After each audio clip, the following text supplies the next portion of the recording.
Hey mamas, welcome to Motherhood Gist with Joy. In Motherhood Gist with Joy, I share my experience as a mom. Learning from other mothers have been of great help to me. So if you're a mom or a new mom or an expecting mom, this video will really be of great help to you. So today I'll be sharing my first pregnancy experience. When I was pregnant and I started antenatal, I went there, getting to hear other mother stories and all of that. I was still not knowledgeable of a lot of things, so I was very, very careful and was asking a lot of questions.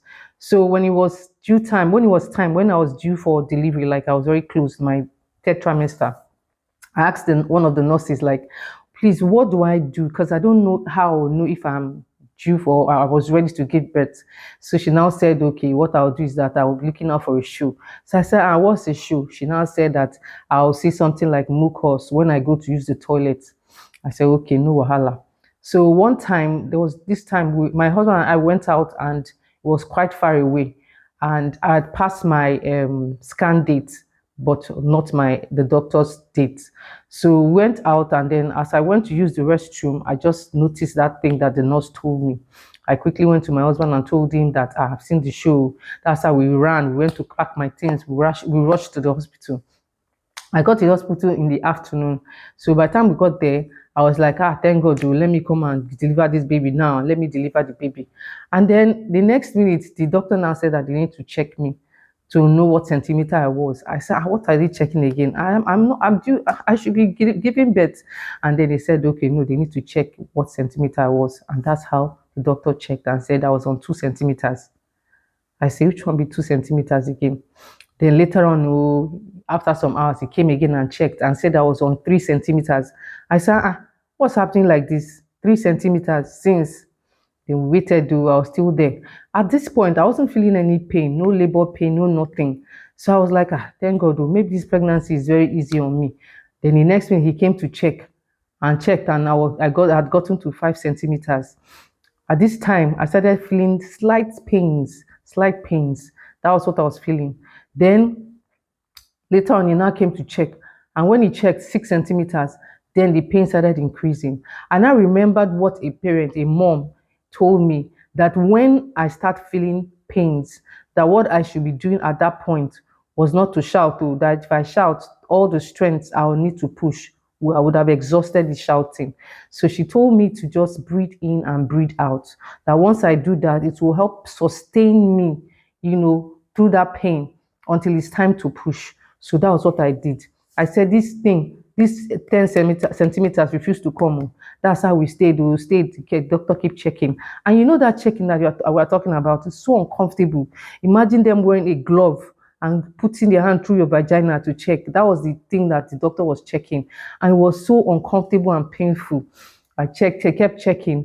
Do you know that I didn't get to 10 centimeters until the next day? I'm telling you, I went to the hospital in the afternoon. I didn't get to 10 centimeters until the next day.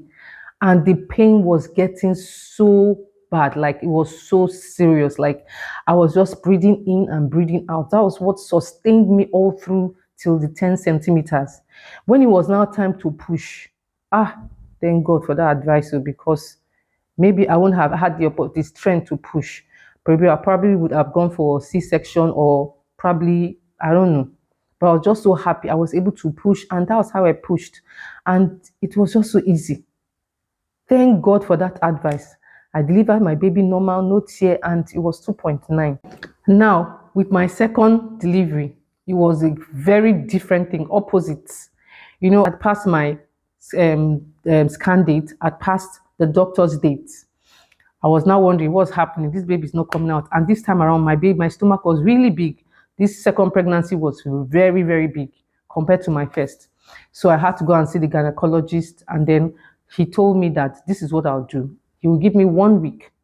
If after 1 week I don't give birth, that I should come to see him again. That he's going to give me castor oil. So after 1 week, the baby still didn't come. My daughter still didn't come out. I had to go back to the hospital, and I was given castor oil. So I took the castor oil that night, that day. By evening time, late at night, I started feeling labor pain.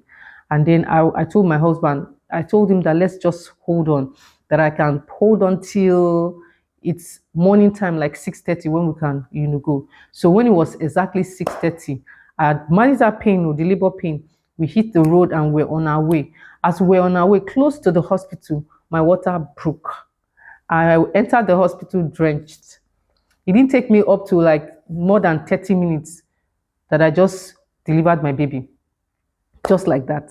So you can imagine the first one was way different from the second one. I thought it was going to be the same thing, but it wasn't. So I don't know. The pregnancy thing is, you can't predict it. And that was it. After my first experience of what I did, what I went through, having to go and sit in the hospital for almost a day, waiting for what they call it, labor pain. I learned from my first one that I will not go to the hospital until I start feeling my labor pain, feeling the labor pain. So that was how I handled it, and that was how my pregnancy experience happened. For some people, it may happen the same way, but for me, that was what happened. If you'd like to share your own story, please do so in the comment. And please don't forget to like, follow, and share. I'll see you guys in my next video. Bye.